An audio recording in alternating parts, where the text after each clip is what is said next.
সময় যতই খারাপ হোক এই তিনটি জায়গায় নিজের স্ত্রীকে কখনোই একা ছাড়বেন না, না হলে ঘটতে পারে অনেক বড় বিপদ। এক সময়ের কথা, মধ্যদেশে খুবই সুন্দর একটি নগর ছিল। সেই নগরে একটি চোর বাস করত। সে ছোটোখাটো চুরি করে পরিবারের জীবিকা নির্বাহ করত, কিন্তু তার চুরি করা টাকা দিয়ে পরিবারের পুরো খরচ চলতো না। একদিন সে ভাবল, পাপ তো পাপই হয়, সে ছোট হোক বা বড়। আমি যদি ছোট চুরি করি বা বড়, ধরা পড়লে শাস্তি সমানই পেতে হবে। তাই আমি এবার থেকে বড় কিছু চুরি করব। এই সিদ্ধান্ত নিয়ে সে সেই শহরে রাজার রাজকোষ লুট করার পরিকল্পনা করল। এরপর রাত হলে সে রাজার রাজপ্রাসাদে প্রবেশ করে কোনো রকমে। সে সেখানে পৌঁছালো যেখানে রাজার ধন সম্পদ রাখা ছিল। সেখানে পৌঁছে সে দেখল খাজানার ওপর অনেক সৈন্য পাহারা দিচ্ছে। কঠোর পাহারা দেখে চোর বুঝতে পারল তাদের চোখে ধুলো দিয়ে কাজটি করা খুবই কঠিন। সে ভাবল, আমি যদি এখানে চুরি করতে চাই তাহলে আর জীবিত ফিরব না। তাই চোর রাজকোষ থেকে ফিরে আসতে শুরু করলো। ফেরার সময় সে ভাবল, খালি হাতে ফেরার চেয়ে কিছু একটা জিনিস নিয়ে যাওয়া ভালো, তাহলে এখানে আসা আমার বৃথা যাবে না। চোরের মনে চিন্তা এলো, রাজার শয়নকক্ষে ঢুকে পড়া উচিত, কারণ রাজা যেখানে ঘুমায় হয়তো এই সময়ে রাজা তার পোশাক খুলে শুয়ে রয়েছে। আমি রাজার বস্ত্র চুরি করে আনব এবং সেটি পরে সহজে সেখানে খাজনা লুট করে সেখান থেকে পালিয়ে আসতে পারবো। পাহারাদাররা ভাববে যে আমি রাজা, তাই তারা আমাকে বাধা দেবে না আর আমার কাজ খুব সহজে হয়ে যাবে। চোর এই সিদ্ধান্ত নিয়ে রাজার কক্ষের কাছে চলে যায় এবং ধীরে ধীরে পর্দা সরিয়ে দেখল। ভিতরের দৃশ্য দেখে সে অবাক হয়ে গেল। রাজা গভীর ঘুমে শুয়ে আছে আর রানী অর্ধনগ্ন অবস্থায় পালঙ্কে বসে আছে। রানী জেগে থাকার কারণে চোরের হাত পা ঠান্ডা হয়ে যায়। চোর দেওয়ালের এক পাশে দাঁড়িয়ে রানীর ঘুমানোর জন্য অপেক্ষা করতে লাগলো। কিছুক্ষণ পর আবার পর্দা সরিয়ে দেখল রানী ঘুমিয়েছে কিনা, কারণ রানী ঘুমানোর পরে রাজার রাজকীয় পোশাক চুরি করা সম্ভব। চোর দেখল রানী আগের মতোই পালঙ্কে বসে রয়েছে। এই দেখে চোর সেখানে থাকা একটি টেবিলের ওপর বসে পড়ল। তখন টেবিলের ওপরে রাখা জলের পাত্রটি নিচে পড়ে গেল। সেই আওয়াজের শব্দে রাজা ঘুম থেকে উঠল না, কিন্তু তরোয়াল নিয়ে চোরের গলায় তরোয়াল রেখে বলল, তুই কে? তুই এখানে কেন এসেছিস? সত্যি করে বল, না হলে আমি তোর মাথা ধর থেকে আলাদা করে ফেলবো। এই কথা শুনে চোর ভয়ে ঘামতে শুরু করলো এবং হাত জোড় করে মিনতি করতে লাগলো, রানী সাহেবা, দয়া করে আমার জীবন বাঁচিয়ে দিন। আমি একজন খুবই গরিব চোর। আমি চুরি করার উদ্দেশ্যে এখানে এসেছি। ছোটোখাটো চুরি করে আমার সংসার চলে। যদি আপনি আমাকে মেরে ফেলেন তাহলে আমার বাচ্চারা অনাথ হয়ে যাবে। আমি প্রতিজ্ঞা করছি, আমাকে আপনি ছেড়ে দিন। আমি রাজপ্রাসাদের দিকে ফিরেও তাকাবো না। আমার ছোট ছোট সন্তানদের ওপর দয়া করুন। রানী দয়া করে বলেন, আমি তোমাকে ছেড়ে দিতে পারি, তবে একটি শর্ত আছে। আমি এখন কাম বাসনায় উত্তেজিত। যদি তুমি আমার সঙ্গে সঙ্গম করো তাহলে আমি তোমাকে এখান থেকে যেতে দেব, না হলে তরোয়ালের এক কোপে তোমার মাথা কেটে ফেলব। রানীর এমন কথা শুনে চোর আরও ভয়ভীত হয়ে পড়ল এবং বলল, রানী সাহেব, আপনি কি বলছেন? আমি একজন চোর আর আপনি রাজ্যের মহারানী। আমার কি যোগ্যতা আছে আপনার সাথে এমন কিছু করার? চোর বলল, এটা আমার ভাবাও পাপ। রানী বলল, আমি কিছু শুনতে চাই না।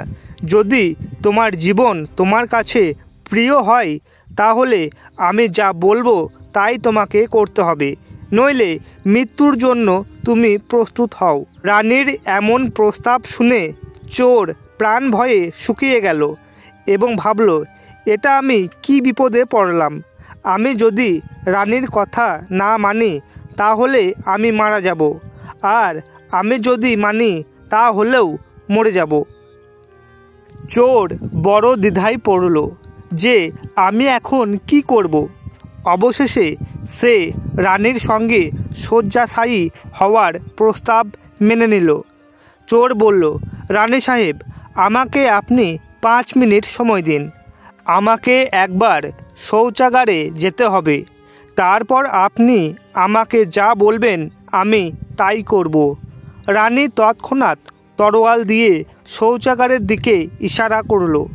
চোর শৌচাগারের দিকে এগিয়ে গেল।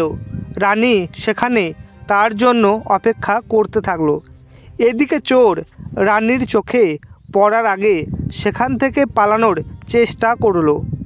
পালানোর জন্য যখন চোর দরজার কাছে গেল তখন দরজার সামনে একজন সৈনিক তাকে জিজ্ঞাসা করল।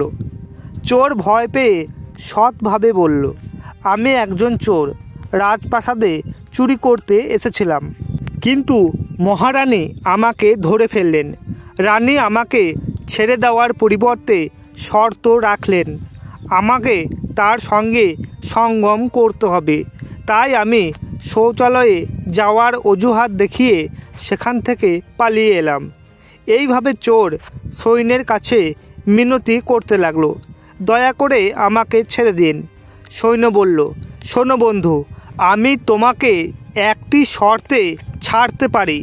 শর্তটি হলো তোমাকে আবার রানীর কাছে ফিরে যেতে হবে এবং তাকে বলতে হবে যে আমি তোমার সঙ্গে সঙ্গম করতে প্রস্তুত, কিন্তু তার আগে তোমাকে রাজাকে হত্যা করতে হবে। সৈনিকের এই শর্ত চোরের কাছে আরও কঠিন হয়ে গেল। চোর ভাবল, প্রাণ বাঁচানোর কিছু আশা ছিল, কিন্তু এখন কোনো আশাই নেই। চোর ভাবল, আমি যদি এই কথা রানীকে গিয়ে বলি তাহলে রানী আমার গলা কেটে ফেলবে। অবশেষে চোর রানীর কাছে ফিরে গেল এবং বলল, মহারানী, আমি আপনার সঙ্গে সম্পর্ক করতে প্রস্তুত, কিন্তু সেই সময় যদি রাজা জেগে ওঠেন তখন না আপনি বাঁচবেন না আমি। তখন রাজামশাই আমাদের দুজনকেই মেরে ফেলবে। তাই আপনাকে একটা কাজ করতে হবে, আপনি নিজের হাতে রাজামশাইকে হত্যা করুন, তাহলে আমরা ভয়মুক্ত হয়ে সম্পর্ক করতে পারবো। যদি আপনি এটি করতে পারেন তাহলে আমি আপনার শর্ত মেনে নেব, না হলে আমি ভাবব আপনার হাতে মৃত্যুই ভালো। রানী কাম বাসনায় মত্ত হয়ে চোরকে বলল, থামো, এটা কোনো বড় ব্যাপার নয়, আমি রাজামশাইকে এখনই হত্যা করছি। এই বলে রানী নিজের হাতে তরোয়াল তুলে নিয়ে গভীর ঘুমে থাকা রাজামশাইকে মেরে ফেলল। রাজার মৃত্যুর দৃশ্য দেখে রানী অজ্ঞান হয়ে গেলেন আর চোর সেখান থেকে চলে গেলেন। সকালে রাজপ্রাসাদে হইচই পড়ে গেল, কেউ রাজাকে হত্যা করেছে, কিন্তু এর কোনো সন্ধান পাওয়া যায়নি। এদিকে রানী দুঃখের অভিনয় করতে করতে কাঁদছিল। এই ঘটনা শুধুমাত্র রাজপ্রাসাদের সেই সৈনিক জানত। চোর এবং রানীর মধ্যে কেউ রাজাকে হত্যা করেছে। সৈনিক এই কথাটি কাউকে বলেনি। এদিকে রাজার শেষকৃত্য করার সময় রানী ঘোষণা করল যে তিনি রাজার সঙ্গে সতী হতে চান। এই কথাটি শুনে রাজপ্রাসাদের কেউ রানীর ওপর সন্দেহ করেনি এদিকে রানী সমস্ত অলঙ্কারে সজ্জিত হয়ে রাজার সাথে চিতার ওপর বসে পড়ে। রাজ্যের সকল মানুষ একে একে রাজার চিতার ওপর কাঠ রাখছিল। এরপর সেই সৈন্য রাজার চিতার ওপর কাঠ রাখার জন্য গেল। যে সমস্ত ঘটনাটি জানত, সৈনিক রানীর কাছে কানে কানে বলল, মহারানী, আপনি তো সতী হয়ে যাচ্ছেন, কিন্তু আমাকে বলুন তো, রাজাকে আপনি মেরেছেন না ওই চোর? রানী চমকে উঠলেন। তিনি বুঝতে পারলেন এই সৈনিক সবই জানে। শোনো, রাজাকে না আমি মেরেছি না ওই চোর। তুমি যদি জানতে চাও রাজাকে কে মেরেছে, তাহলে তুমি শহরের বাইরে উত্তর দিকে যে জঙ্গল আছে সেখানে তুমি চলে যাও। সেখানকার একটি কুটিরে একজন বৃদ্ধা বাস করে। সে তোমায় এই রহস্যটি বলে দেবে। পরের দিন সৈন্যটি রানীর বলে দেওয়া সেই জঙ্গলে চলে গেল। বনের মধ্যে পৌঁছে বৃদ্ধার কুটিরটি সে দেখতে পেল। বৃদ্ধার পা ধরে বলল, মা, আমি একটি রহস্য জানার জন্য আপনার কাছে এসেছি। রাজামশাইকে কে মেরেছে, দয়া করে আমাকে বলুন। বৃদ্ধ মহিলা বলল, পুত্র, তুই যদি এই রহস্য জানতে চাস তাহলে তোকে একটা কাজ করতে হবে। আমার কুটিরের বাইরে একটি ছাগল বাঁধা রয়েছে। তুই তোর তরোয়াল দিয়ে তার মাথা কেটে ফেল। তুই মাথা কাটতেই তার ধড় সেখানে পড়ে যাবে, কিন্তু তার মাথা আকাশে উড়ে যাবে। তুই ছাগলের কান ধরে ঝুলে থাকবি। ছাগলের মাথাটা তোকে যেখানে নিয়ে যাবে, তুই সেখানে গিয়ে তোর প্রশ্নের উত্তর পেয়ে যাবি। বৃদ্ধ মা যেমনটা বললেন, সৈন্য ঠিক তেমনটাই করলেন। তরোয়াল দিয়ে ছাগলের মাথাটি কেটে দিল। মাথাটি কাটতেই সেটি আকাশে উড়তে শুরু করলো। সৈন্যটি তাড়াতাড়ি তার কান ধরে ঝুলে পড়ল। ছাগলের মাথাটি সৈন্যকে একটি জঙ্গলে গভীরের দিকে নিয়ে গেল। জঙ্গলে একটি গুহার কাছে ছাগলের মাথাটি নেমে পড়ল। গুহার কাছে দাঁড়িয়ে সৈন্যটি ভাবতে লাগলো, এখানে তো কোনো মানুষজন নেই। এখানে কে আমাকে রাজার হত্যার রহস্য বলবে? গুহাটি ছিল একটি দানবের, যেখানে দানব ও তার মেয়ে বাস করত। এদিকে সন্ধ্যা হয়ে গেল।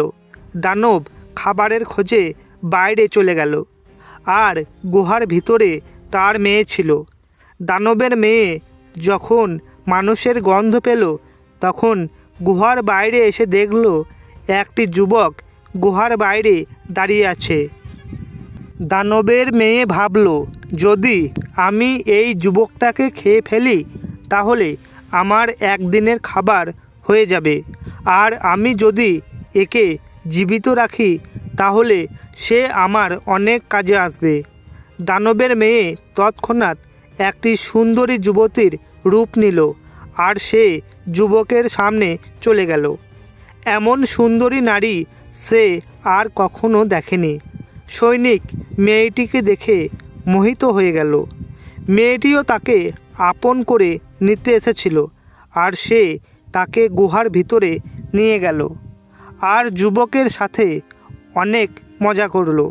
যখন দানবের আসার সময় হয়ে গেল, তখন মেয়েটি তাকে মাছি বানিয়ে দেওয়ালে আটকে দিল। দানব এসে মেয়েটিকে প্রশ্ন করল, পুত্রী, আমি এখানে মানুষের গন্ধ পাচ্ছি। মনে হচ্ছে কেউ আমাদের গুহার ভিতরে ঢুকে পড়েছে। মেয়েটি অজুহাত দেখিয়ে বলল, না বাবা, আমাদের উপস্থিতিতে এখানে কে আসার সাহস পাবে? এখন এই রাক্ষস কন্যা প্রতিদিন সৈনিককে মানুষে পরিণত করত এবং দিনের বেলায় মাছি বানিয়ে দেওয়ালে আটকে দিত। এইভাবে সৈনিকটি রাক্ষসের গুহায় অনেক দিন ধরে বন্দি ছিল। একদিন তার স্ত্রী ও সন্তানের কথা মনে পড়ে গেল, কিন্তু রাক্ষসের গুহা থেকে বেরিয়ে আসার কোনো সুযোগ তার কাছে ছিল না। একদিন সুযোগ পেয়ে গুহা থেকে পালিয়ে আসে তার শহরে। বাড়িতে এসে সে খুব খুশি হলো। সৈনিক মনে মনে ভাবল, ভালোই হলো আমি গুহা থেকে পালিয়ে এসেছি। না জানি সে আমাকে কতদিন ধরে গুহার ভিতরে মাছি বানিয়ে আটকে রাখত। এইভাবে সৈন্যটি অনেক দিন তার বাড়িতেই কাটিয়ে দিল। একদিন হঠাৎ আবার সেই রাক্ষসী মেয়ের কথা তার মনে এলো। দিনের পর দিন তার চেহারা ভাবতে লাগলো, তার সৌন্দর্যকে মনে করতে থাকে। তাকে ছাড়া তার আর কিছুই ভালো লাগতো না। বসে বসে সে শুধু তার কথাই ভাবত, তার সঙ্গে আবার কি করে দেখা করা যায়। সৈন্যটি রাক্ষসের মেয়ের প্রতি এতটাই আকর্ষিত হয়ে পড়ল যে সে আবার তার কাছে যাওয়ার সিদ্ধান্ত নিল। আগেরবার বৃদ্ধা মা আমাকে সেখানে পাঠিয়েছিল, কিন্তু আমি এখন তার কাছে কি করে যাব? তাই আমি আবার বৃদ্ধা মায়ের কাছে যাই। এইভাবে সে আবার বৃদ্ধা মায়ের কুটিরে চলে গেল। সে বৃদ্ধা মায়ের কাছে হাত জোর করে বলল, আমাকে দয়া করে সেখানে পাঠিয়ে দাও যেখানে আগে পাঠিয়েছিলে। এখন সে রাজার হত্যার কথা ভুলে গেছে। তার মধ্যে রাক্ষসী মেয়ের সাথে দেখা করার অস্থিরতা বেড়েই চলেছে। বুড়ি বুঝতে পারল যে তার মধ্যে কাম বাসনা বশীভূত হয়েছে।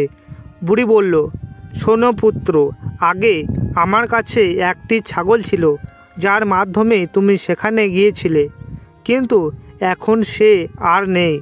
এখন আমি তোমাকে কিভাবে সেখানে পাঠাবো? সৈনিক বলল, হে মা, তুমি আমাকে যেভাবেই হোক ওই মেয়ের সঙ্গে মিলিয়ে দাও। আমি সারা জীবন তোমার কাছে গোলাম হয়ে থাকব। বুড়ি বলল, আমি তোমাকে ওর সঙ্গে মিলিয়ে দিতে পারবো, কিন্তু তার জন্য তোমার সন্তানকে আমার কাছে নিয়ে আসতে হবে। সৈনিক বলল, এটা কোনো বড় ব্যাপার নয়। এই বলে সে তার সন্তানকে বুড়ির কাছে নিয়ে এলো। এরপর বুড়ি বলল, যেভাবে তুমি ছাগলের মাথা কেটেছিলে ঠিক সেইভাবে তোমার সন্তানের মাথা তোমাকে কাটতে হবে। তারপর তার মাথা আকাশে উড়ে যাবে, তুমি তার মাথা ধরে সেখানে চলে যেতে পারবে। কাম বাসনায় বশীভূত হয়ে সৈনিক তার ছেলের মাথা কাটার জন্য প্রস্তুত হয়ে গেল। কিন্তু যখনই সৈনিক ছেলের মাথা কাটার জন্য তরোয়াল ধরল, তখনই বুড়ি তার হাত ধরল এবং বলল, থামো, এখানেই তোমার প্রশ্নের উত্তর লুকিয়ে রয়েছে। যতই আপন হোক না কেন, এই তিনটির ওপর কখনোই বিশ্বাস করা উচিত নয়। এইভাবে বুড়ি সৈনিককে বুঝিয়ে বলল, প্রথমত, রাজাকে না চোর মেরেছে না রানী, রাজাকে মেরেছে কাম বাসনা। তুমিও কাম বাসনায় বশীভূত হয়ে তোমার সন্তানকে মারতে প্রস্তুত হয়েছ। সেইভাবে কাম বাসনা মানুষকে অন্ধ করে দেয় এবং সে ভুল পথে চলতে থাকে। দ্বিতীয়ত, লোভ। অর্থের লোভে মানুষ যে কাউকে হত্যা করবে। আর তৃতীয়ত, ক্রোধ। ক্রোধে মানুষ অন্ধ হয়ে যায় এবং সব কিছু ভুলে যায়। সে এমন এমন কাজ করে ফেলে যার ফলে সে সারা জীবন অনুতপ্ত করতে থাকে। ক্রোধের সময় আপনার মাথা কোনো কাজ করে না। কে আপন আর কে পর সেটাই ভুলে যায়। ভিডিওটি যদি ভালো লাগে এবং মন চায় তাহলে চ্যানেলটিকে সাবস্ক্রাইব করতে ভুলবেন না।